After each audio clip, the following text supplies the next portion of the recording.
نحمده ونصلي على رسوله الكريم أما بعد فأعوذ بالله من الشيطان الرجيم بسم الله الرحمن الرحيم رب اشرح لي صدري ويسر لي أمري واحلل عقدة من لساني يفقه قولي اللهم صل على محمد وعلى آل محمد كما صليت على إبراهيم وعلى آل إبراهيم إنك حميد مجيد اللهم بارك على محمد وعلى آل محمد كما باركت على إبراهيم وعلى آل إبراهيم إنك حميد مجيد.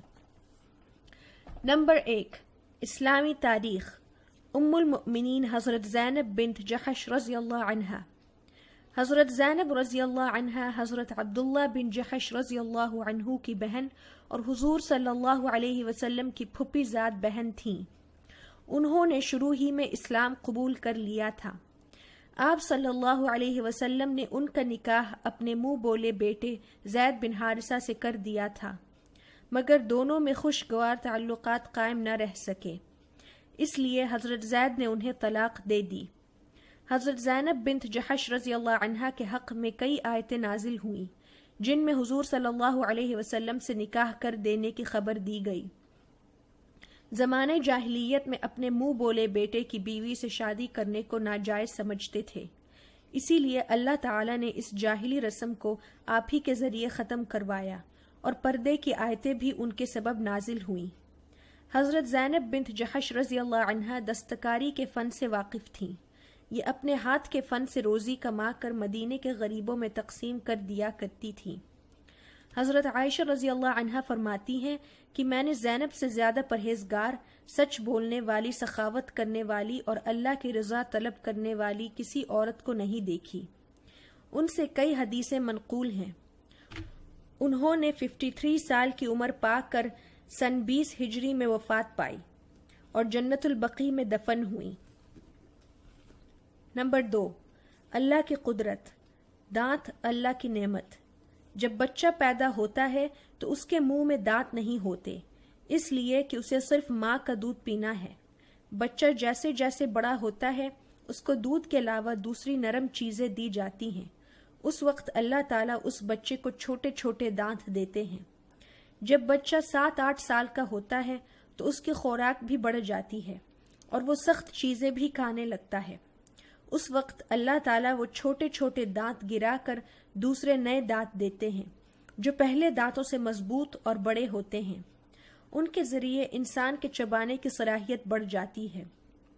اللہ کی قدرت پر ذرا غور کریں تو پتہ چلتا ہے کہ انسان کی ضروریات کے لیے اللہ تعالیٰ نے اپنی قدرت سے کیسا اچھا انتظام کیا ہے.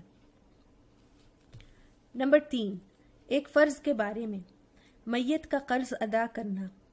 حضرت علی رضی اللہ عنہ فرماتے ہیں کہ رسول اللہ صلی اللہ علیہ وسلم نے قرض کو وصیت سے پہلے ادا کروایا، حالانکہ تم لوگ قرآن پاک میں وصیت کا تذکرہ قرض سے پہلے پڑھتے ہو. ترمذی حدیث 2122 عن علی رضی اللہ عنہ. فائدہ: اگر کسی شخص نے قرض لیا اور اسے ادا کرنے سے پہلے انتقال کر گیا تو کفن دفن کے بعد مال وراثت میں سے سب سے پہلے قرض ادا کرنا ضروری ہے، چاہے سارا مال اس کی ادائیگی میں ختم ہو جائے. نمبر 4 ایک سنت کے بارے میں. عشاء کے بعد جلدی سونا. رسول اللہ صلی اللہ علیہ وسلم عشاء سے پہلے نہیں سوتے تھے اور عشاء کے بعد نہیں جاگتے تھے بلکہ سو جاتے تھے. مسند احمد 25748 عن عائشہ رضی اللہ عنہا. نمبر 5 ایک اہم عمل کی فضیلت. بہترین صدقہ.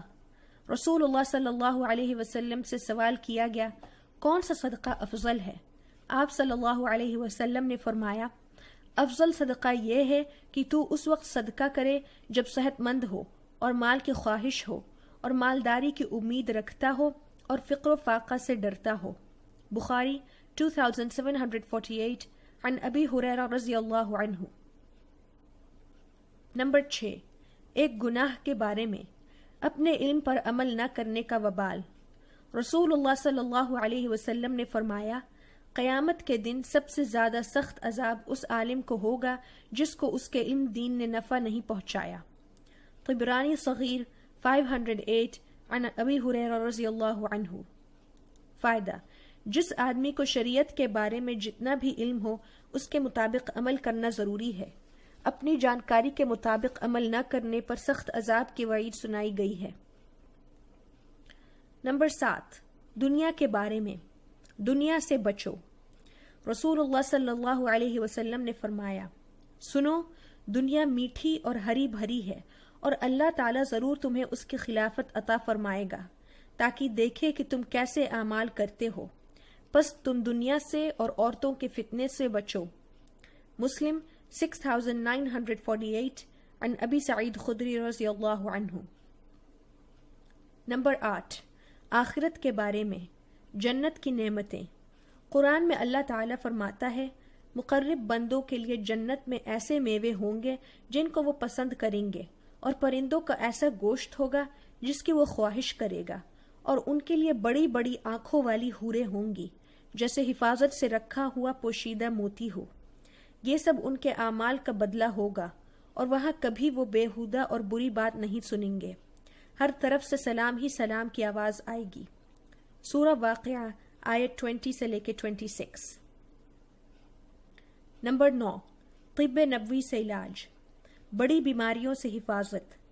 حضرت انس رضی اللہ عنہ بیان کرتے ہیں کہ رسول اللہ صلی اللہ علیہ وسلم یہ دعا پڑھا کرتے تھے، اللہم انی اعوذ بک من البرص والجذام والجنون ومن سیئ الاسقام۔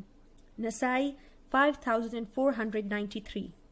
ترجمہ: اے اللہ، میں تیری پناہ میں آتا ہوں برص، جذام، پاگل پن اور تمام بری بیماریوں سے۔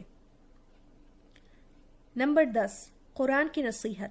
قرآن میں اللہ تعالیٰ فرماتا ہے، تم صبح شام اپنے رب کو اپنے دل میں گڑ گڑا کر ڈرتے ہوئے اور درمیانی آواز کے ساتھ یاد کیا کرو اور غافلوں میں سے مت ہو جاؤ۔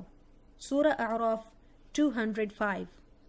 سبحان ربک رب العزة عما يصفون وسلام على المرسلين والحمد لله رب العالمين۔